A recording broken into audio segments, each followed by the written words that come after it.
Dirk Biesinger. Welcome back to the Xavie of Shamain Read Aloud. We're diving into part 3 with chapter 3. If you're new here and want to stay updated on my writing journey, consider joining my newsletter at the link below. Last time we learned that Xavie has a developmental delay and Yalonde is getting desperate and setting out to find an old healer about whom she does not know much. Here is part 3. Chapter 3. Boreas will provide is a saying encountered on Boreas. The earliest record is from 7821, 4th epoch. The saying implies that the greater good of Boreas, including its people and tribes, but also the rest of nature, will provide what is necessary for anyone in any situation at any time. Nobody will go hungry. Nobody will go without help. Nobody will go without shelter or basic necessities. It is by no means an excuse to be reckless. No, it simply means that one can trust and rely on adequate resources in a time of need. It also reflects that everybody is cared for within the communities, the tribes. To be banned means to be excluded from this support system in the first place, and being ignored by other humanoids only in second place. While these principles have been around for much longer, the expression emerged fairly recently. A Traveler's Guide to 50 Planets You Ought to Visit, 2nd edition. 15th August, 04, 5th epoch. Yalonde. 4 days later, I leave for the old healer. I'm only taking a small rucksack, expecting it to be a journey there and back. I also have to carry Xavie. For him, I'm using a baby carry blanket, as is typical for our region. As far as I know, these are used throughout Boreas, albeit in slightly different versions depending on race and region. Here, it is a longer, soft, breathable blanket made out of cotton that gets wrapped around the adult in a pattern that allows the baby to be carried safely snuggled to the front, with the hands free and the weight gently distributed. This is a much less tiring way to carry and even allows for feeding. Xavie's blanket is a vibrant indigo, same color as his eyes. I don't know what to expect, but I trust that Boreas will provide if need be. It should not take me longer than a week, perhaps 10 days, until I'm back in Shamain with some answers, surely. Hopefully. Possibly. Serena is still not convinced this is the wisest course, as she has no viable alternative and retains concerns in regard to Xavie's development. She agreed and advocated for me and my Xavie with the elders, reluctantly. I have packed up all my belongings, storing them in the House of the Young, as I'm determined to move there once I return. Not that it is much to begin with, even with all of Xavie's toys and things. 2 smaller boxes was all that was required. Stepping out of the house, Serena, the other sages, and 2 of the elders, among them Elder Meral, whom I feel more comfortable around, are there. They sent me off with their blessing and assurance of support. When I reach the edge of town, Eris is waiting for me.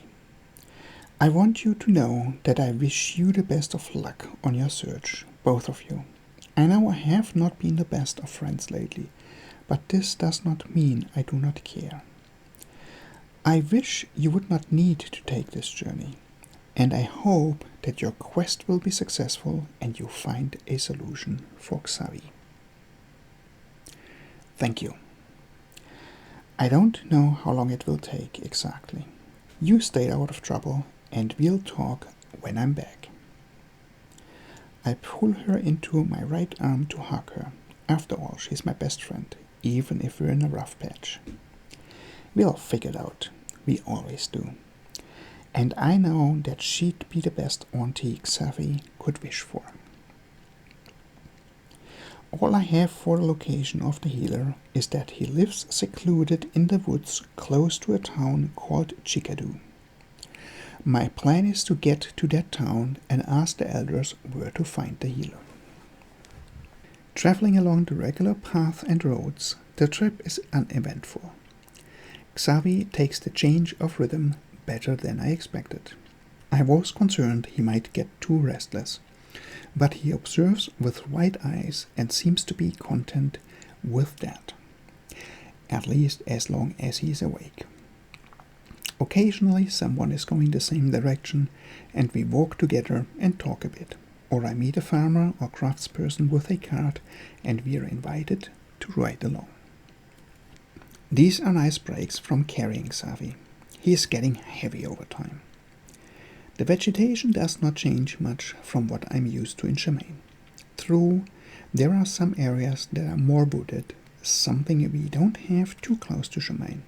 Or I should say, we don't go to the wooded areas up north much.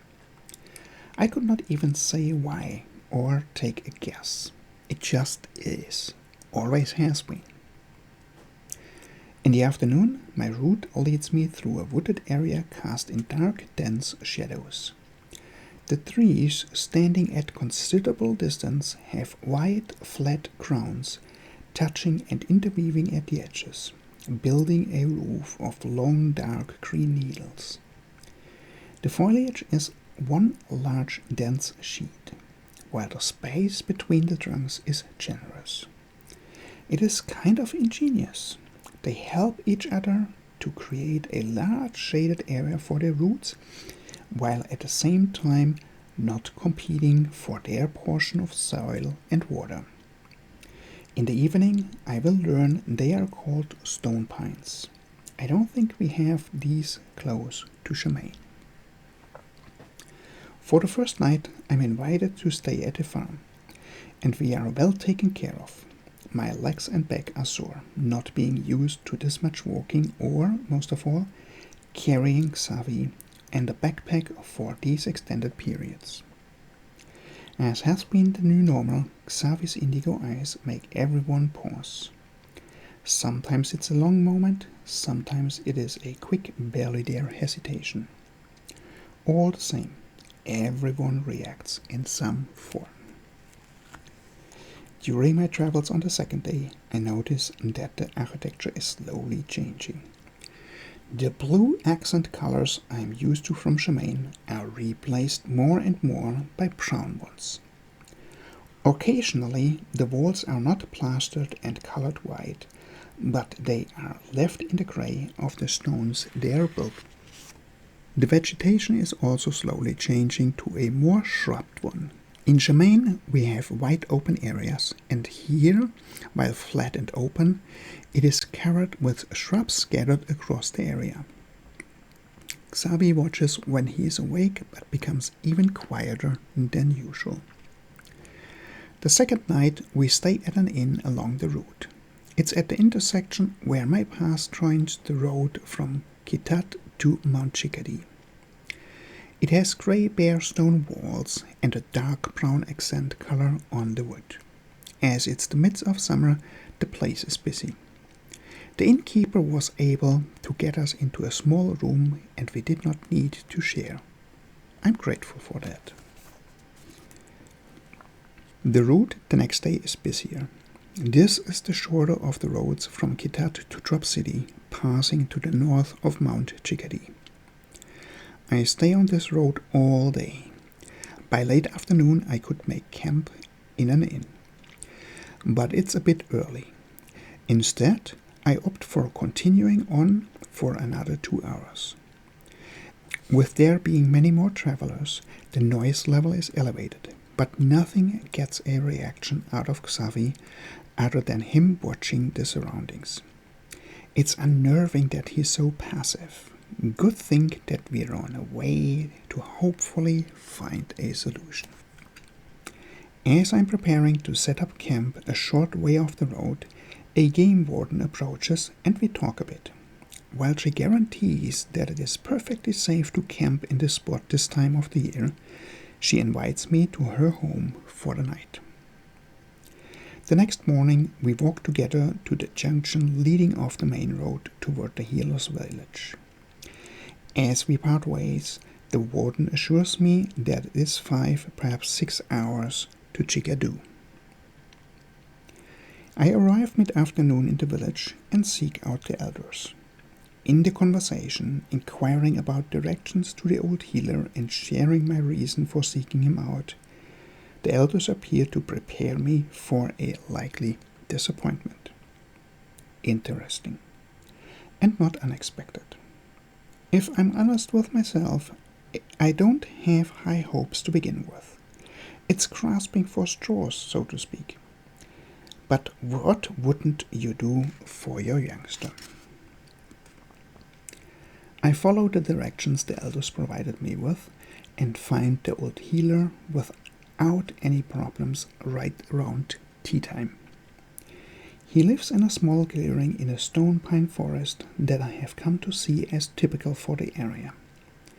His house is small, with raw grey walls, dark brown wood, and a flat roof. Several smaller outbuildings and pens are built into the shade of the stone pines at the edge of the clearing. Some of them are in dire need of maintenance. As we approach, the old healer rises from his chair on the front porch. I was just about to make some tea. Would you like to join me?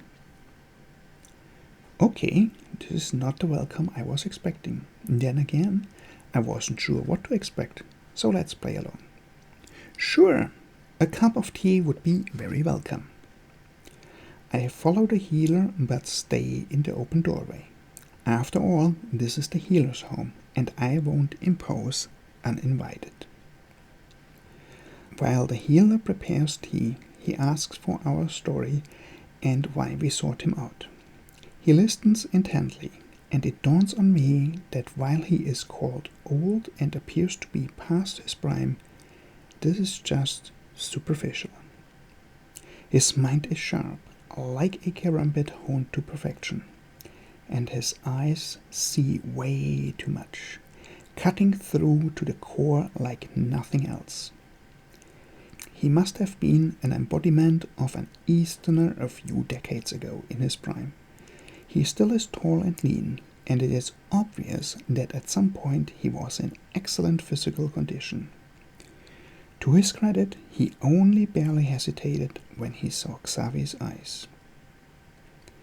It is in his movements and how he holds himself that gives away his past. I guess this is something that can't be taken from you, no matter how much time passes. His hair is now white, but I assume it was the usual dark brown or black in his younger years. His eyes are a dark brown like most Easterners and have not lost the sparkle of an acute mind and what? Mischief? Humor? Playfulness? Something that makes him instantly likable. We sit on the front porch and the old healer introduces himself as Sela. Now tell me, he prompts, how has Xavie reacted to louder sounds? And has this changed over time? He does not react to loud sounds at all. It's always been like this. I contemplate telling about his racing.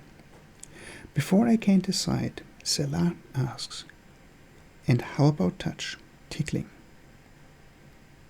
I raise my eyebrows. These are very specific questions. Sela interrupts my thoughts.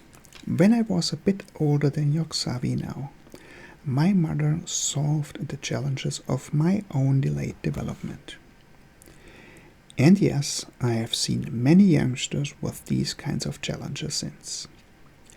My questions and probing are because of the knowledge of my own experience, but also the experience of many such cases. Well, that explains a lot. I simply nod. Xavie does not tolerate intense touch or any intense sensation like tickling or swinging or rocking. It's not a medical term, but I think he locks up somewhere inside him. I can't explain it better, but it feels to me like he does not know how to deal with these sensations and freezes. He nods. And how about his learning? Anything noteworthy how he picks up new things? I shake my head in disbelief. He could not know to ask this question if he'd not seen many cases like this. It appears to me he learns from watching others and then replicating what he sees. I know how this sounds, but it is what I think is happening. Scylla just nods, not even a raised eyebrow at that explanation. After a minute in his thoughts, considering, nodding from time to time, he looks at me. And what prompts him to make sounds? I consider for a moment. When I compare to other youngsters, it's not the usual. Intense sensory experiences do not elicit a reaction. It's tender touches or visual cues that might get a vocal response. I don't think he has reacted vocally to sound yet. I shake my head in thought. Scylla sits and nods again, considering. A movement at the edge of the clearing catches my attention. A female Easterner is approaching on the path from the village, the same I came on. It looks like she is carrying a pot. Scylla smiles at her. Obviously, they are well acquainted, and it is not surprising for her to show up with a pot. "Hello, Runa," he greets her. "I did not expect you today."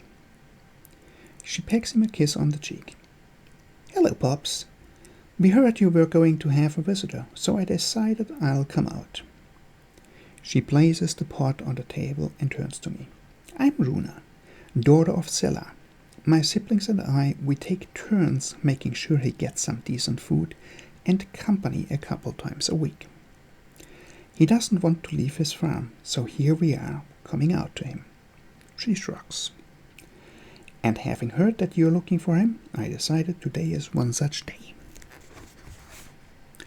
After I introduce Xavie and myself, she picks up the pot, says she'll reheat the stew, and vanishes into the house. Scylla turns to me, his dark brown eyes probing into me. The next couple questions might sound strange, but please bear with me. I nod. He opens. "How much of an effort would you be willing to make to find a solution for your Xavie?" "I'm here," I answer. "All I had was a rumor about an old healer who supposedly has experience with delayed development. We could not verify any details, not your name, not if in fact you are a healer, not what your experience or references are. I came here on the off chance that I might find something." "This is a few days of your time to come here," he continues. "How much time would you be willing to spend to help your Xavie? A week?" I nod. "A month?" I again nod. "A year?" I nod, then answer. "He's my youngster. I'll do for him what is required until he gets of age and can fend for himself."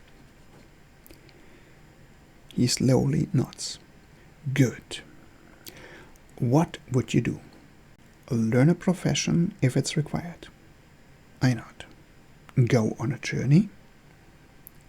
Okay, this is getting officially weird now. Where is this going? I don't know where you are going with your questions. I came here without expecting something specific. If at all, I'd expect an unconventional solution if we're lucky. If the key or a solution would be conventional, we'd have found it at home. So please don't go roundabout. What is it that you're asking? I hear a snort from Runa and look at her. Pops, she got you. Stop playing games. She means business. It's her boy you're talking about. She'll do what is necessary and then some. Pops, she got you. Stop playing games. She means business. It's her youngster you're talking about. She'll do what is necessary and then some. Over dinner, Sela tells the story of a pilgrimage. This pilgrimage has several stations and requires the learning of a skill at each station. This pilgrimage takes its time, depending on how fast one learns the skills and finds their kernels of wisdom. When I mentioned that I can't see how this possibly could address Xavie's development, Sela answers that Xavie appears to learn mainly through observing first. He'll need discipline to stay on a task long enough to get to the point he'll start doing things and experience and experiment himself. This is what this pilgrimage is about. Focusing on one skill, on one task at a time with discipline. Teaching Xavie by showing him how to approach his learning in his way. He is not the first and not the only one with this peculiarity. This pilgrimage is old. There is more to it that the healer cannot or will not explain. He says it originates from a time when they spoke a different language. The time of the early days on Boreas, the first epoch. Times and more so knowledge we have forgotten about. We have lost the skills they had. We have forgotten so much and for so long that we don't even know how much we have forgotten. My main concern is the unexpected duration. How long will it be? Months? A year? Longer? A year at the minimum, as Sela describes it. That is more than I expected, much more. I am not prepared for traveling that long. I have neither the equipment nor the resources for such an endeavor. And taking the old healer's statement about the origins of this pilgrimage at face value, I can't even start to fathom what to prepare for. Sela responds with, while we call it Boreas will provide, we are not the first society to have made this principle a reality. You will be provided for on this pilgrimage. I know, as my mother took me on this pilgrimage when I was a bit older than your Xavie is now. You will not want for anything. Then I will need to send a note to my village to let them know to not expect me back for a while, I muse, thinking out loud. Will you go on this pilgrimage? Sela prompts. The only thing I might lose is time, and what I might gain is everything. I continue my thoughts, audible. I need you to clearly articulate a yes or no, Sela requests, standing up a bit straighter. The way the healer says this, the way his voice, his expression, his posture energizes, does not allow for discussion. Yes, I'll go. We'll go on this pilgrimage. Good. Runa hands him a staff with a gnarly knotted top. I hadn't even noticed her leaving. Take this staff. You see this amulet up here in the top? Memorize the emblem on it. It's the symbol for this pilgrimage. Whenever you encounter this emblem, you will know that you are at a station of your path. The stuff appears to be fashioned from a tree, polished to a hardened sheen by being handled by many. It has a few knots. It is debarked, whether on purpose or by time, I cannot say. It feels old, ancient even. No, not old, experienced, like it has seen many a fate changed. It feels confident. It feels right. The amulet is round, about the size of my palm, and dark. I can't say for sure what color. Looking at it feels like looking through a hole into an endless depth. Or is it the stars, the universe? And there is an intricate knot at the surface. No, in the surface. It looks like it's just hovering there, lazily pulsating with light. Not light, energy. It slowly swirls and rotates in all directions. It is a three-dimensional knot, like the ones I've seen as decorations on old books. Just infinitely more intricate, the lines as delicate as strands of silk, and unendingly more complex and busier. But not convoluted busy, no, it is all purposeful, with intention. Looking at it is frighteningly mesmerizing. The moment I take the staff into my hands, there is a pulse, an energy that jolts through me. It is gone as fast as it started, not painful, but noticeable. That was the enactment of the contract. Your pilgrimage has begun, Sela explains. Whenever you encounter the emblem, move close to it with the staff. What our ancestors did by creating this pilgrimage will kick in and activate. You will see in due time. The staff will react and let you know. Staff! Xavie exclaims. It's a total shock. Absolutely unexpected. Xavie spoke his first word. And an odd one at that. We talk some more, and it is getting late. The healer offers me to stay for the night. I gladly accept. The next day, I'm awakened early by a delicious scent. I get ready quickly and follow the scent to the kitchen. Sela greets from the small table there, obviously in a good mood. Good morning, Yalonde. Do you want a cup of tea?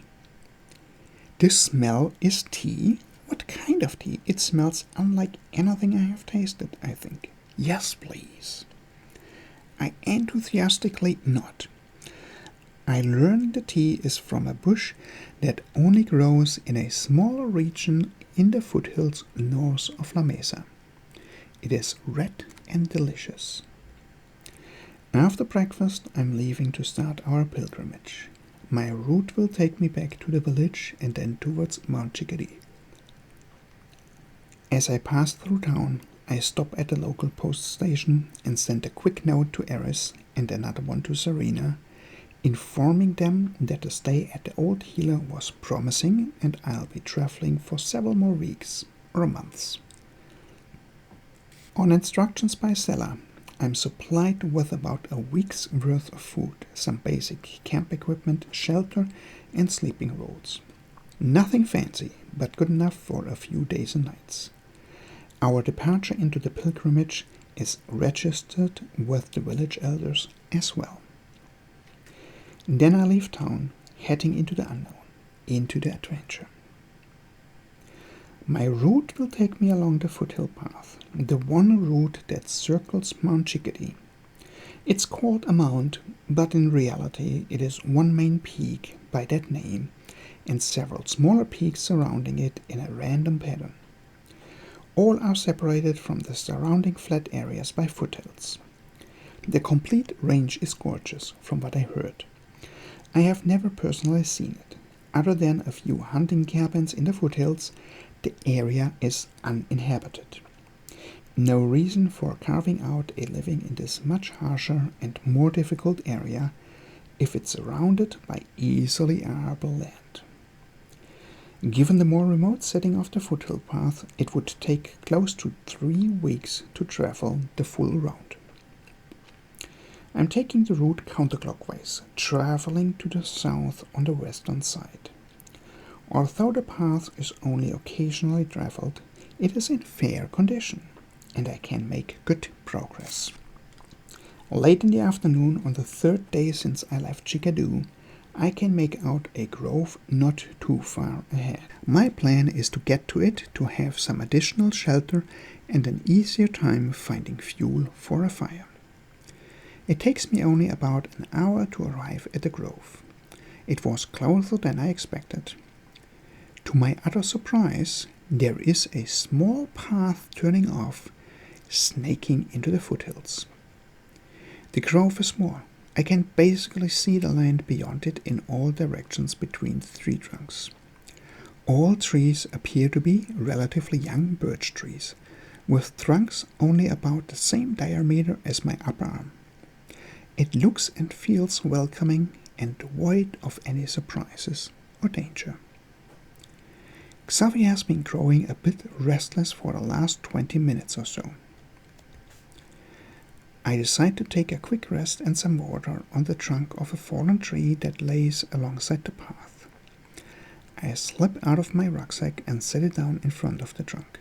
I free Xavie from the carry blanket. The stuff I lean against the tree trunk. As I take a deep sip of water from my water skin, Xavie once again exclaims, "Stuff!" I look down, wanting to confirm for Xavie that it is indeed a stuff, and notice the pulsating of the amulet. The moment I touch the staff, I can feel a slight vibration. Not in an alarming way, more in a be alert and pay attention way. I put my water skin down on top of my rucksack and examine the tree trunk with more attention. And indeed, there is a carving of the emblem in this trunk. I move the emblem of the staff closer to the one in the tree trunk. The emblem in the staff starts to slightly pulsate with light, visible in the dimming light of the day. Well, that is one way to make an impression. I see what Sela meant. But nothing else happens. Okay then. Not sure what I should expect, but Sela made it sound like there should be some clear indication of what happens next. Are you just going to stand there and ruminate, or would you like to make camp for the day? A voice from behind me says, making me jump.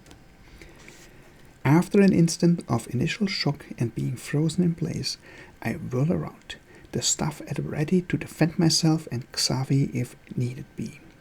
I might not be the most skilled with stuff, but I'm confident that I can deal out a number of painful strikes. I won't go down easily if there is Xavie to defend against whomever is sneaking up on me like that.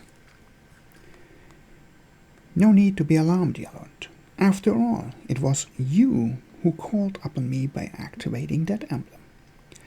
The female appears to be a Westerner. Olive skin, dark brown hair, woven into a braid that drapes over her left shoulder and ends right at her belly button. Her green eyes are nuanced brighter than her skin tone and have a sparkle to them that make her instantly welcoming. She is about the same height as I am and appears to be around 40 years old, perhaps 45. What do you mean? I challenge. This is your pilgrimage. Your contract with the races our ancestors anchored into the fabric of Boreas. You activating the station brought us both into this reality, which is now your timeline, she says. But you weren't here a moment ago. Where did you come from? Are you real or an imagination? I push. I am as real as you are, though I only exist in your pilgrimage, or because of your pilgrimage. At least in this reality. Our ancestors learned how to cross realities over each other and create pathways and intersections between them. This is what happened when you activated the station. Your reality got crossed over with mine, hence we're both here, she explains. Or tries to. I'm not sure I can follow what she means. Okay, I'm not sure if I completely understand what you're talking about.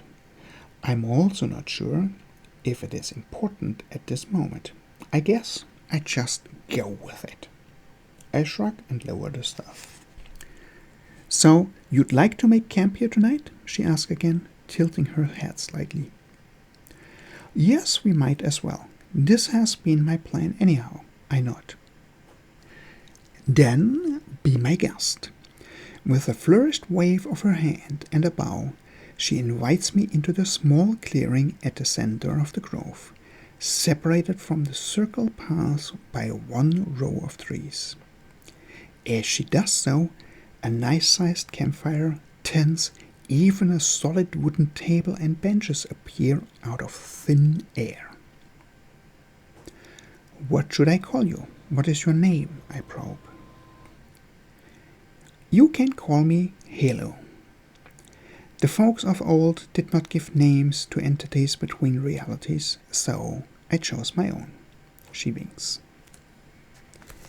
Halo it is then. I'm going to keep you if this is how you make camp, I proclaim. A wave of your hand and luxury in the middle of nowhere crystallizes out of thin air. I guess this is not a trick but has something to do with what you talked about earlier? Indeed, it does. And sorry, I'm bound to this station, she counters with a shrug. There is some heated water for you to freshen up and wash off the travels of the last few days. Food will be ready in about half an hour. The tent to your right, in the orange colors, is yours while you are here. While I am here? How long will the stay be? This sounds like more than one night. I inquire wearily. Your stay is as long as you make it, she answers, as if this is the most natural, the most obvious, the most logical thing. It is your pilgrimage, after all. You decide on the pace, on the schedule. This is the welcome station. You stay as long as you feel you need to have your questions answered, your concerns addressed, your spirits lifted, your doubts eliminated, your courage found. Whatever it is you need to take care of before continuing.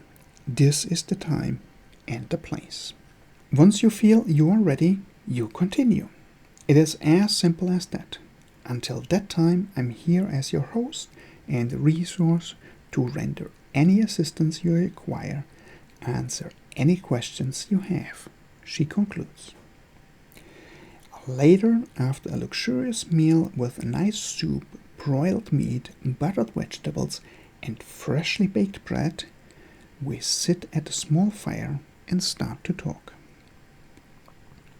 There are several stations that we will visit. Each station is its own little cosmos. There will be a host or hosts who will instruct me in skills relating to the station, and it is expected I'll learn adequate mastery. It will, of course, not be to the level of an apprentice in this skill, but a solid, basic understanding. There is also a spiritual part to each station. Xavie will observe and see me mastering the challenges of learning something new. This teaches him how to approach his learning. He will replicate this naturally, and this should lead him to develop at a regular pace, or he might even accelerate and catch up. Then there is the warning that, depending on the youngster, the cause of the delayed development might come to light. This can be disturbing, but nothing specific can be predicted.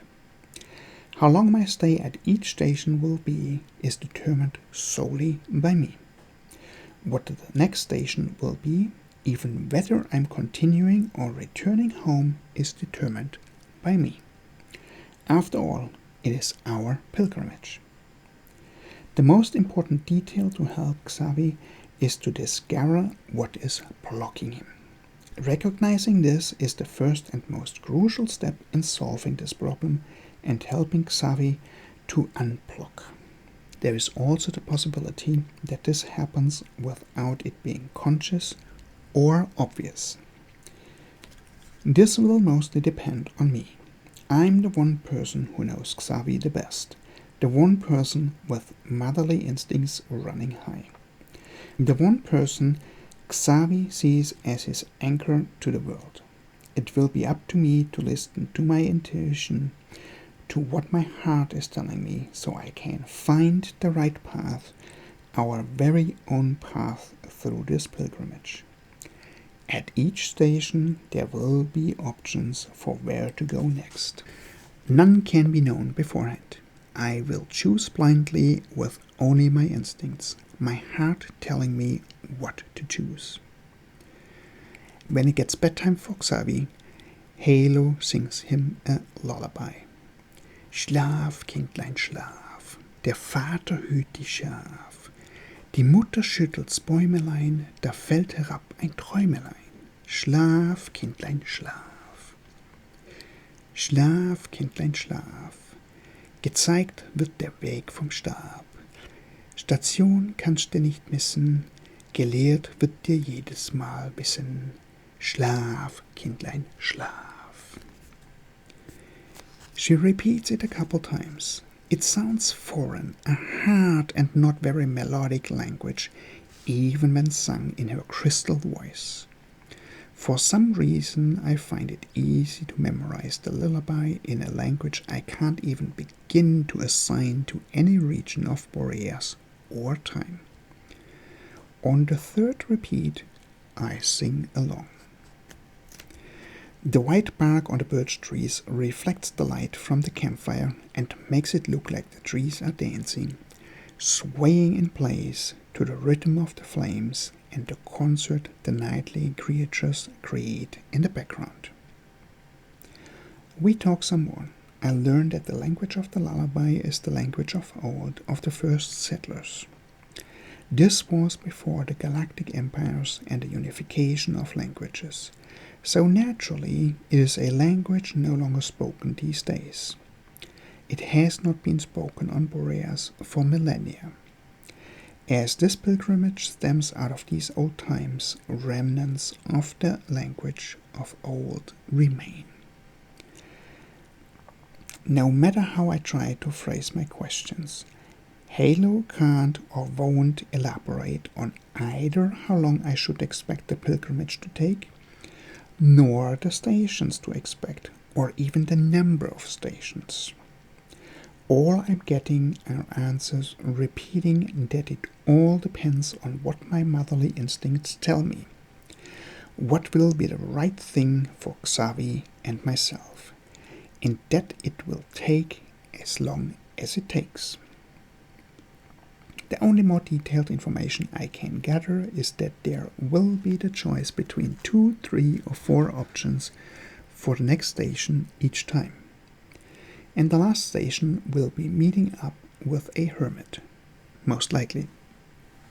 I also learn that while there are realities crossed over and connected with junctions, my timescale and Boreas will stay in sync.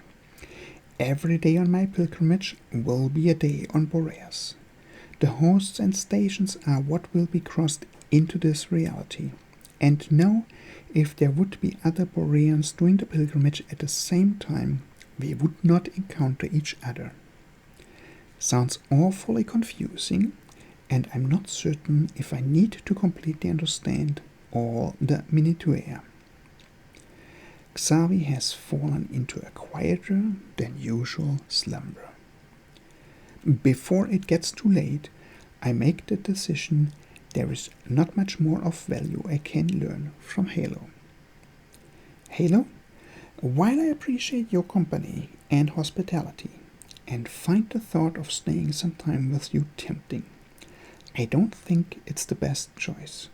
So I'll go to bed and get a good night's sleep I'm planning on leaving early tomorrow for the next station. This sounds like an excellent choice. I'll have breakfast ready for you at sunrise, and then I'll escort you to your options. Have a good night. And that brings us to the end of today's reading. Yalonde found the healer and some help that is a little bit different than what could have been expected. I would love to hear your theories, where it is going from here. Put it in the comments below. If you want to explore more of this world, don't forget to subscribe to my newsletter at the link in the description. It's where I share all my secret projects and early writerly updates. Next time in part 4, we will see what the next station brings for Yalonde. Make sure to subscribe so you don't miss it, or click the playlist right here to catch up on episodes you have missed. Peace.